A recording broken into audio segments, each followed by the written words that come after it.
راه الاستاذ هو اللي قراك السيد الوزير ووصلك لهذا المنصب، ما فيها باش نذكروك، واللي المفروض يكون عنده اعلى اجر.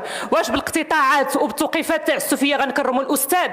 واش لهذه الدرجه املاءات البنك الدولي اهم من وليدات الشعب اللي ضايعين بلا قرايه؟ راه خصكم تجلسوا وتحاوروا مع التنسيقيات، لان هما اللي عندهم الشرعيه وعندهم الكلمه اليوم في الشارع. اليوم الحكومه راها مطالبه ومفروض عليها وملزومه بارجاع الاساتذه الموقوفين عن العمل وترجع لهم فلوسهم المنهوبه من جيوبهم، لان الاضراب حق دستوري وتا واحد ما يمكن له يصادر هذا الحق وتا واحد ما فوق القانون. الاساتذه حسوا بالظلم وحسوا بالحقره، ما فيها باش يطالبوا بالكرامه ديالهم. الاساتذه اليوم انا كنعتبرهم بحال ديك الحصن ديال الصين، هذه اخر حصن ضد يعني الخراب المبين. 8 مليون المغاربه اليوم خصهم مدرسه جيده والاستاذ يكون محترم ويدخلوا يحترموه ويجلسوا في القسم الطاولات مقاده وكل شيء مقاد كل شيء موجود. والمناهج ما يمكنش عطاوها للخواص، الناس كتصلح باش دير حسن. الا الدراري ما بقاو يعرفوا لا يقراو ولا يحسبوا ولا حتى حاجه، اذا انتم المسؤولين على هذا الخراب المبين، لان الحكومه ما بغاتش تسمع. شنو دارت؟ غنجيب نقابات اكثر تمثيليه مزيان، ولكن راه كاين تنسيقيات في الشارع هي اللي عطات المدد للنقابات الاكثر تمثيليه. هاد التنسيقيات جلسوا معاهم غير باش يضحكوا علينا، جلسوا معاهم جلسوا الله يهنيكم، قال لك لا سيدي، كاينه الديمقراطيه التمثيليه وكاينه الديمقراطيه التشاركيه.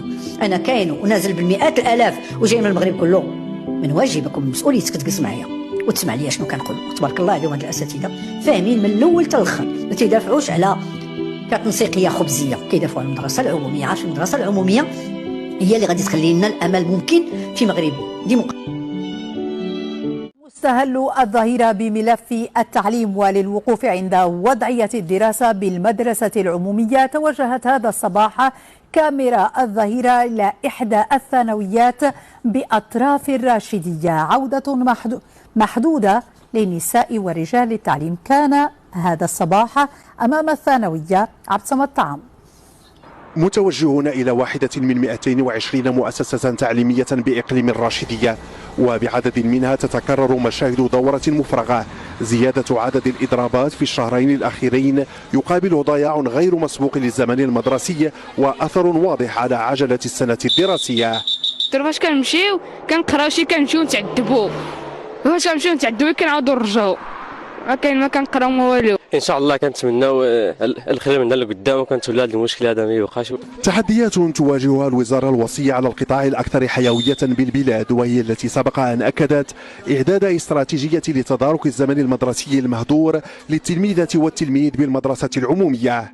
الخصوصي صراحه لا تيقراو، حنا مازلنا ما بدناش شي مواد ما تندخلوش ليهم بحال الفلسفه، الماط، الاسلاميه، كاين بزاف د المواد. والعام الدوره الاولى تقريبا على وشك الانتهاء، ما بقاش بزاف.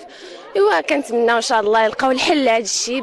عدد من الاساتذه رجعوا كيقراونا حيت لقاو بلي حنا زعما ضايعين والسنه الدراسيه كتمشي، لقاو بلي خاصهم يرجعوا باش يعاونونا عاوتاني باش نتداركوا الدروس اللي ما خدمناش. بعد دقائق قليلة سيعودون أدراجهم، فعدد من رجال التعليم مستمرون في إضرابهم. إشكالية عمرت قرابة 3 أشهر، وتشدد جمعيات آباء وأولياء التلاميذ بعد انفراجها على أولوية ذوي المستويات الإشهادية من حيث الدعم، لأن بانتظارها امتحانات ومباريات مصيرية.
وتحية للبريات الجماهير السعودية.